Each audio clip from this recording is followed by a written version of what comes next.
بہار رمضان۔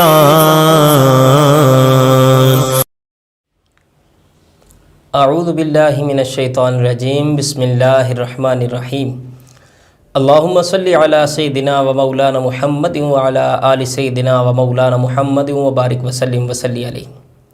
مکرم ناظرین، آپ کا میزبان شمس الرحمن رمضان المبارک کی خصوصی نشریات بہار رمضان لے کے حاضر خدمت ہے۔ ناظرین اکرام، روزانہ کی طرح آج بھی ہمارے اس پروگرام کے اندر اس طبع کی شخصیت تشریف فرما ہے۔ میری مراد جناب محترم حضرت علامہ حافظ محمد ناصر ایوب سلطانی صاحب۔ میں اپنے مہمان کی طرف چلتا ہوں۔ ناصر صاحب، سب سے پہلے تو آپ کو اپنے پروگرام میں خوش آمدید اور سلام عقیدت و محبت پیش کرتے ہیں کہ آپ نے اپنے قیمتی ترین اوقات میں سے ہمیں وقت عنایت فرمایا۔ ناظرین، آج چونکہ جو شخصیت ہمارے اسٹوڈیو کی اور ہمارے پروگرام کی خوبصورتی اور حسن میں اضافہ کرنے کے لیے تشریف لائے ہیں، وہ خوبصورت آواز کے مالک ہیں اور حضور علیہ الصلوۃ والسلام کی ثنا خوانی کے حوالہ سے پورے آزاد کشمیر اور پاکستان کے اندر اللہ نے انہیں عزت و شہرت عطا کی ہے۔ انشاءاللہ انہی سے نعت شریف سے ہی آغاز کرتے ہیں، پھر آج کے موضوع کی طرف بڑھیں گے۔ جی علامہ صاحب، بسم اللہ۔ اعوذ باللہ من الشیطان الرجیم، بسم اللہ الرحمن الرحیم۔ الصلاۃ والسلام علیک یا سیدی یا رسول اللہ وعلی آلک واصحابک یا رحمۃ للعالمین۔ میں سب سے پہلے شمس الرحمان صاحب آپ کا مشکور ہوں کہ آپ نے اس بہار رمضان پروگرام میں مجھے مدعو کیا، اللہ آپ کو سلامت رکھے جناب، اور نیکی کے اس کام میں مجھے بھی شامل کیا۔ اللہ آپ کو سلامت رکھے جناب، یہ آپ کا اپنا پلیٹ فارم ہے۔ جی ماشاءاللہ، آپ نے یکم رمضان سے یہ سلسلہ جو ہے وہ شروع کر رکھا ہے، اور میں آپ کو اور آپ کی پوری ٹیم کو مبارکباد پیش کرتا ہوں اور خراج تحسین پیش کرتا ہوں کہ آپ نے یہ خوبصورت نیکی کا کام جو ہے وہ شروع کر رکھا ہے۔ شکر الحمدللہ۔ بہت سے لوگ آپ کے اس پروگرام کو خوشی سے دیکھتے ہیں۔ شکر الحمدللہ، مالک احسان۔ تو میں سب سے پہلے اپنے کلام کا آغاز کرتا ہوں۔ جی بسم اللہ جناب، بسم اس اللہ۔ کے بعد میں موضوع کی طرف آؤں گا۔ جی ضرور، انشاءاللہ اس کے بعد ہم موضوع کو ٹچ کریں گے جناب۔ بسم اللہ۔ صلی اللہ علیہ یا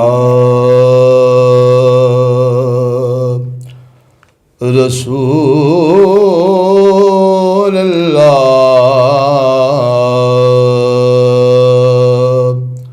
وسلم علیک یا حبیب اللہ۔ بہت ہی خوبصورت کلام ہے یہ، جی بسم اللہ۔ جو میں نے کافی محفل میں پڑھا اور لوگوں نے پسند کیا۔ بے شک جناب۔ اپنا ہستی پر اجارا کچھ نہیں، سبحان اللہ، بے شک جناب، بے شک۔ اپنا ہستی پر اجارا کچھ نہیں، یہ سب انہیں کا ہے،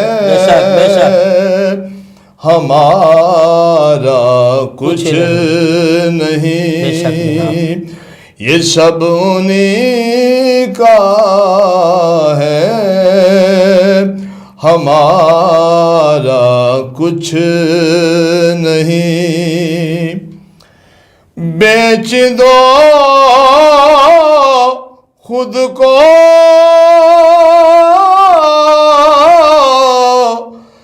نبی کے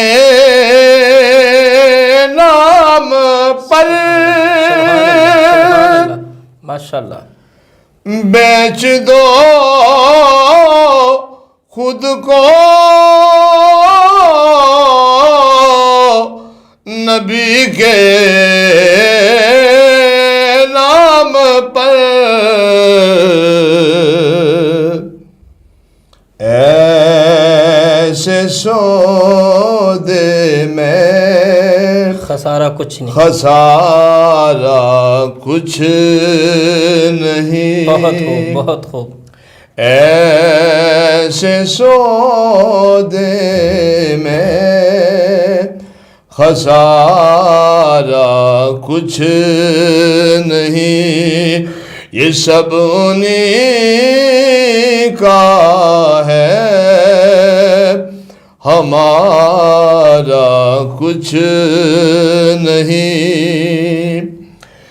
جان دی جس نے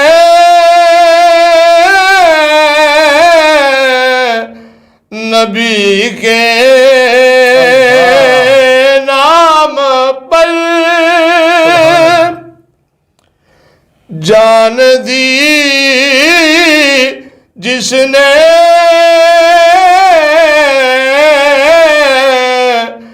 نبی کے نام پر، جیت اس کے ہے وہ ہارا کچھ نہیں، جیت اس کے ہے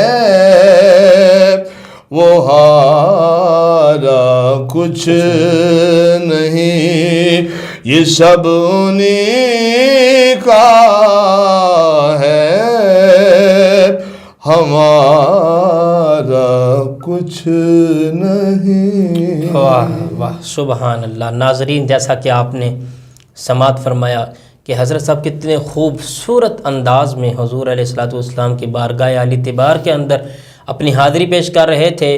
ناظرین، ہمارا آج کا موضوع بڑا ہی خوبصورت موضوع ہے، اس موضوع کی طرف بڑھتے ہیں اور علامہ صاحب سے پوچھتے ہیں، کیونکہ یہ رمضان المبارک کی خوبصورت گھڑیاں اپنی رحمتیں برساتے ہوئے ہمارے سے جدا ہو رہی ہیں اور ہم پہ اللہ کی کرم نوازیاں ہو رہی ہیں۔ ہمارا موضوع ہے آج کا اعتکاف۔ اعتکاف کے حوالے سے گفتگو ہوگی۔ علامہ صاحب، ہمارے ناظرین کو ذرا بتائیے یہ اعتکاف ہے کیا اور اس کی کتنی اقسام ہیں؟ بسم اللہ۔ جی علامہ صاحب، بہت خوبصورت آپ نے سوال کیا۔ جی قبلہ، آپ نے جو سوال کیا ہے کہ اعتکاف کیا ہے، جی میں اس سوال کی طرف آتا ہوں۔ جی جی بسم اللہ۔ کہ اعتکاف ہے اعتکاف کی نیت کر کے مسجد میں بیٹھ جانا، بالکل۔ اور اعتکاف کی 3 قسمیں ہیں۔ جی جی۔ ایک ہے واجب، جو کہ منت اور نظر کی وجہ سے ہوتا ہے۔ بالکل ٹھیک۔ کوئی بندہ یہ کہہ دے کہ میں اتنے دنوں کا اعتکاف اپنے اوپر لازم کرتا ہوں اور میرا فلاں کام ہو گیا تو میں اتنے دنوں کا اعتکاف کروں گا، جی جی۔ تو جتنے دنوں کی اس نے نیت کی ہے اس کو پورا کرنا اس کے لیے لازم ہے۔ بالکل ٹھیک۔ دوسری قسم جو ہے وہ نفل ہے، جس کے لیے نہ کوئی وقت اور نہ کوئی دنوں کی مقدار ہے۔ بالکل ٹھیک۔ وہ جتنے دن کا چاہے وہ اعتکاف کر سکتا ہے، بلکہ جتنی دیر کا بھی وہ چاہے۔ ایسا بھی کوئی ہے کہ بندہ مسجد میں آیا اسی وقت اس نے اعتکاف کیا؟ جی جی، اس طرح بھی کوئی بات ہے؟ جی یہ بھی ہے کہ وہ جتنے دنوں کا چاہے اعتکاف کر سکتا ہے اور جس وقت چاہے وہ کر سکتا ہے۔ بالکل ٹھیک ہو گیا۔ ایک بندہ مسجد میں آیا اور اس نے اعتکاف کی نیت کر لی، بالکل ٹھیک ہے، اور قرآن کریم پڑھتا رہا، ذکر و اذکار کرتا رہا، تو اللہ رب الجلال اسے نفل اعتکاف کا ثواب عطا فرمائے۔ سبحان اللہ، ماشاء اللہ۔ یہ ہے نفل اعتکاف۔ نفل اعتکاف۔ تو جو تیسری قسم ہے وہ یہ ہے کہ جو سنت موقدہ ہے، جو ماہ رمضان المبارک کے آخری اشرا میں کیا جاتا ہے۔ بالکل ٹھیک ہے۔ اس لیے کہ کریم آقا صلی اللہ علیہ وبارک وسلم نے اپنی زندگی میں کبھی بھی اعتکاف جو ہے اسے ترک نہیں کیا، سبحان اللہ۔ اور کبھی میرے آقا علیہ الصلوۃ والسلام نے 10 روز کا اعتکاف کیا، کبھی 20 روز کا اعتکاف کیا، لیکن زیادہ عادت شریفہ میرے آقا صلی اللہ علیہ وسلم کی جو رہی ہے وہ اخیر اشرا کی رہی ہے۔ بالکل ٹھیک۔ اور سنت موقدہ ماہ رمضان المبارک کا آخری اشرا جو ہے وہی ہے۔ یہ 3 قسمیں ہیں اعتکاف کی۔ ماشاءاللہ، سبحان اللہ، بہت خوب ناظرین، جیسے آپ نے سماعت کیا، حضرت صاحب نے بڑے خوبصورت پیرائے کے اندر یہ ہمیں بتایا کہ اعتکاف کیا ہے۔ اعتکاف یہ ہے کہ دنیا کے سارے رابطوں سے کٹ کر صرف اپنے رب کے حضور سرخری حاصل کرنے کے لیے، رب کا قرب حاصل کرنے کے لیے اللہ کے حضور، اللہ کے گھر کے اندر بیٹھ جانا اور اللہ کی عبادت میں لگ جانا، اور یہ کہنا کہ رب سونیا صرف تیرے ساتھ تعلق جوڑنے کے لیے آیا ہوں۔ یہ ہے اعتکاف جو علامہ صاحب ہمیں بتا رہے تھے اور جو مجھے سمجھ آیا ہے، اور اس میں ماشاءاللہ اقسام بھی بتا دی کہ یہ 3 قسم کا ہوتا ہے۔ بعض بندے قسم لے لیتے ہیں یا اپنے پہ وہ کہہ لیتے ہیں کہ انشاءاللہ اگر میرا یہ کام ہوگا تو میں لازمی اعتکاف کروں گا، پھر وہ سنت موقدہ نہیں رہتا بلکہ وہ واجب میں چلا جاتا ہے۔ اور اس کے ساتھ آپ فرما رہے تھے کہ نفل اعتکاف کیا ہے، وہ یہی ہے کہ آپ مسجد میں آتے ساتھ آپ نے نیت کر لی، نویت سنت الاعتکاف پڑھ لیا، جتنی دیر اللہ کے گھر میں رہیں گے اتنی دیر اعتکاف کا ثواب ملتا رہے گا، خواہ آپ کچھ کھائیں خواہ آپ کچھ پئیں۔ یہ علامہ صاحب نے بڑے مختصر ترین، وہ کہتے ہیں نا کہ سمندر کو کوزے کے اندر بند کر دینا، وہ انہوں نے معاملہ کیا ہے ناظرین۔ تو کیونکہ ہمارے پاس یہ گھڑیاں آ رہی ہیں، آخری اشرا آ رہا ہے، تو میں علامہ صاحب کی طرف بڑھتا ہوں کہ اعتکاف کی قسم بھی ہمیں پتہ چل گئی، اقسام کتنی ہیں، اعتکاف کے بارے میں بھی ہمیں پتہ چل گیا۔ ذرا حضرت یہ بتائیے نا کہ اعتکاف کرنے والے کو اجر و ثواب کیا ملے گا، ذرا اس طرف تھوڑی سی۔ جی بہت خوبصورت یہ سوال ہے آپ کا، بہت سے لوگ یہ سوال پوچھتے بھی ہیں۔ جی قبلہ کریم آقا صلی اللہ علیہ وآلہ وسلم نے پہلے عشرہ کا اعتکاف فرمایا، ماشاءاللہ، پھر دوسرے عشرہ کا اعتکاف فرمایا، پھر میرے کریم آقا صلی اللہ علیہ وسلم نے اپنے صحابہ سے فرمایا، اے میرے صحابہ جو میرے ساتھ اعتکاف کرنے والے ہیں، میرے آقا نے فرمایا کہ میں نے پہلے عشرے کا اعتکاف کیا شب قدر کو تلاش کرنے کے لیے کیا، سبحان اللہ، پھر میں نے دوسرے عشرے کا اعتکاف کیا شب قدر کی تلاش میں۔ واہ سبحان اللہ۔ اب اللہ رب ذوالجلال نے فرشتہ کے ذریعے مجھے بتلا دیا ہے، واہ سبحان اللہ، کہ شب قدر جو ہے وہ ماہ رمضان المبارک کے اخیر عشرہ کی طاق راتوں میں، سبحان اللہ۔ تو میرے آقا صلی اللہ علیہ وسلم نے فرمایا کہ اب میرے ساتھ جو اعتکاف کرنے والے ہیں، میرے آقا نے ان سے فرمایا کہ تم سارے اس آخری عشرہ کا اعتکاف بھی کرو اور شب قدر کو آخری عشرہ کی طاق راتوں میں تلاش کیا جائے۔ واہ، تو میرے کریم آقا صلی اللہ علیہ وسلم نے ارشاد فرمایا کہ شب قدر جو ہے وہ 1000 مہینوں سے بہتر ہے۔ سبحان اللہ، ماشاءاللہ، کہ سبحان اللہ۔ جو بندہ آخری عشرے کی طاق راتوں میں عبادت کرے گا اور جس کو یہ شب قدر مل گئی، میرے آقا نے فرمایا اس کے نام اعمال میں 1000 سال سے بھی زیادہ اللہ رب ذوالجلال جو ہے وہ ثواب، عبادت کا ثواب کیا لکھ دے گا۔ کیا بات ہے، سبحان اللہ۔ باقی آپ نے جو پوچھا کہ اجر و ثواب، کریم آقا صلی اللہ علیہ وبارک وسلم کا پیارا فرمان سنیے۔ قبلہ یہاں سے ایک بندہ حج اور عمرے کے لیے جاتا ہے تو بڑی محنت ہے، مشقت ہے، بے شک پیسہ بھی لگتا ہے، جی ضرور، لیکن کوئی یہ نہیں سوچ سکتا، یہ خیال نہیں کر سکتا کہ اس کا وہ حج اور عمرہ قبول ہوا ہے یا نہیں۔ بے شک جناب، یہی بات کہتے ہیں، جو بھی آتا ہے یہی کہتا ہے۔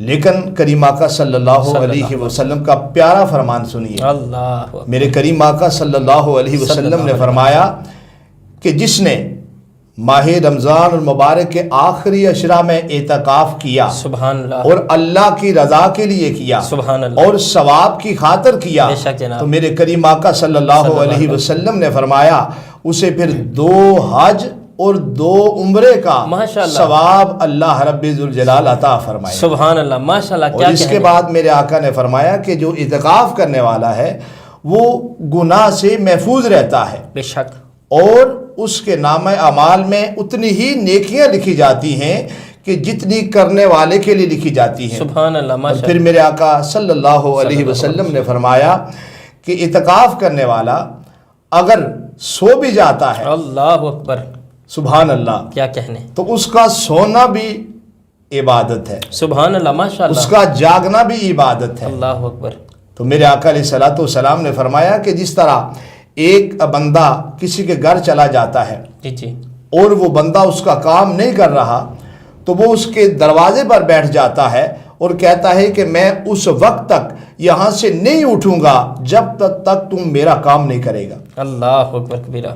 تو قبلہ اعتکاف کرنے والا دنیا کو چھوڑ دیتا ہے، اپنے بیوی بچوں کو چھوڑ دیتا ہے، بالکل، اپنے عزیز و اقارب کو چھوڑ دیتا ہے، بالکل، اور وہ اللہ کے گھر میں چلا جاتا ہے کوئی اور شک پھر نہیں۔ اللہ کی بارگاہ میں عرض کرتا ہے مولا میں نے دنیا کو چھوڑ دیا، میں نے اپنی بیوی بچوں کو چھوڑ دیا، یا اللہ تیرے گھر میں آ کر بیٹھ گیا ہوں، اب یا اللہ میرے گناہ معاف فرما۔ سبحان اللہ، تو ماشاء اللہ رب الجلال تو اپنے بندے سے 70 ماؤں سے زیادہ پیار کرتا سبحان ہے، اللہ، محبت کرتا ہے۔ تو جب بندہ اللہ کی بارگاہ میں یہ عرض کرتا ہے، سچی توبہ کرتا ہے اعتکاف کی حالت میں، تو اللہ رب الجلال اس کی بخشش فرما دیتا ہے۔ سبحان اللہ، ماشاء اللہ ماشاء اللہ۔ ناظرین، کتنے خوبصورت انداز میں حضرت صاحب بتا رہے تھے کہ جو رب کی بارگاہ میں حاضر ہوتا ہے اعتکاف کی نیت سے، اور اس کی فقط یہی نیت ہوتی ہے کہ میرا مالک مجھ سے راضی ہو جائے، میرا کریم مجھ پہ کرم نوازی کر دے، تو میرا مالک کرتا کیا ہے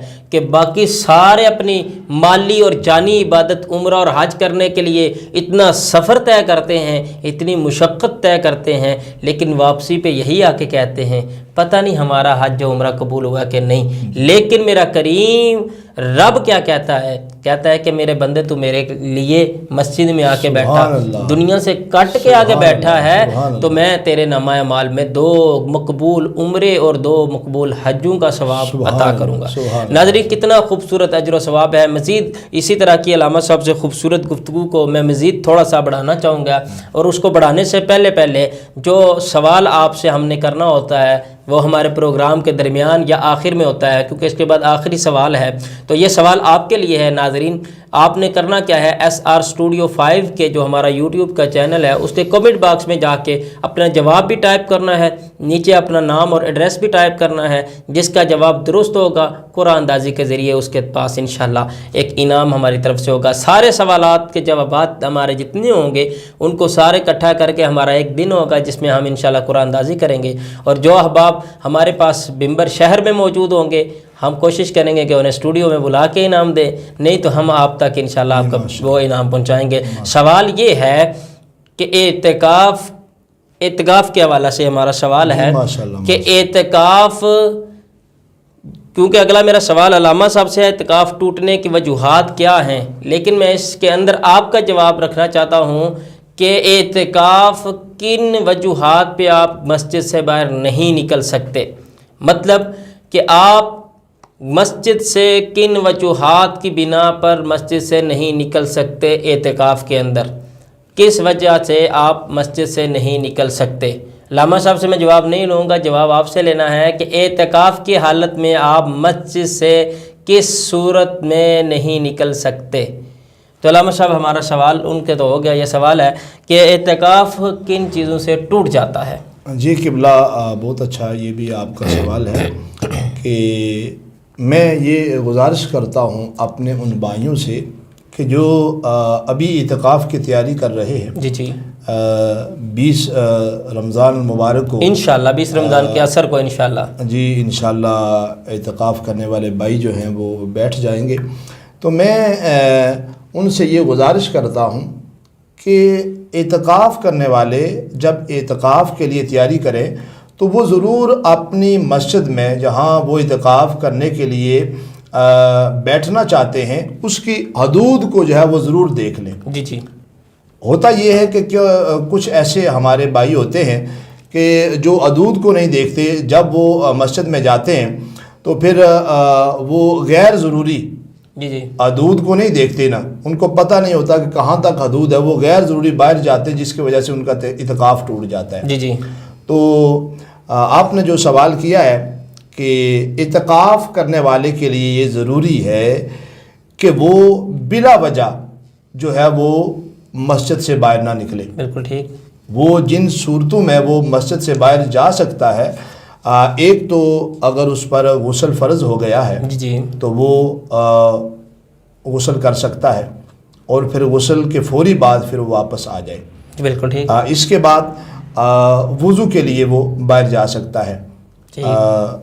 کئی مساجد اس طرح بھی ہوتی ہیں کہ وضو کی جگہ جو ہے وہ کہیں تھوڑی دور ہوتی ہے، مسجد سے ہٹ کے ہوتی ہے، تھوڑی مسجد سے ہٹ کے ہوتی ہے، تو پھر وہ کوشش کرے کہ جب وہ وضو کے لیے جائے تو وہ فوراً جو ہے وہ وضو کرے، کسی سے بات نہ کرے۔ اگر وہاں وہ گیا ہے کسی سے اس نے بات کر لی تو اعتکاف اس کا ٹوٹ جاتا ہے۔ بالکل، تو وہ فوراً جو ہے وہ وضو کے بعد جو ہے وہ مسجد کی طرف آئے۔ تو یہ کچھ ایسی چیزیں ہیں کہ جن سے اعتکاف جو ہے وہ ٹوٹ جاتا ہے۔ تو جب اعتکاف ٹوٹ گیا تو یہ سارا ثواب جو ہے وہ اعتکاف کرنے والے کو نہیں مل سکتا۔ ماشاءاللہ دیکھا آپ نے کہ علامہ صاحب نے کتنے خوبصورت انداز کے اندر یہ بتایا کہ اعتکاف کن چیزوں سے ٹوٹ جاتا ہے۔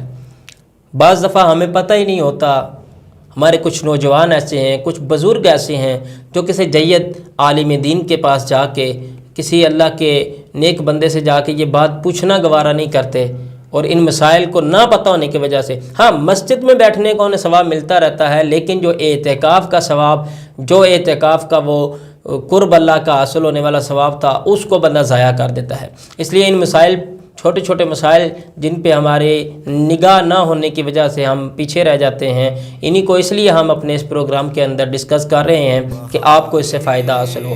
کل تک کے لیے اپنے میزبان شمس الرحمان کو اجازت دیجیے، کل پھر حاضر ہوں گے۔ اللہ نگہبان۔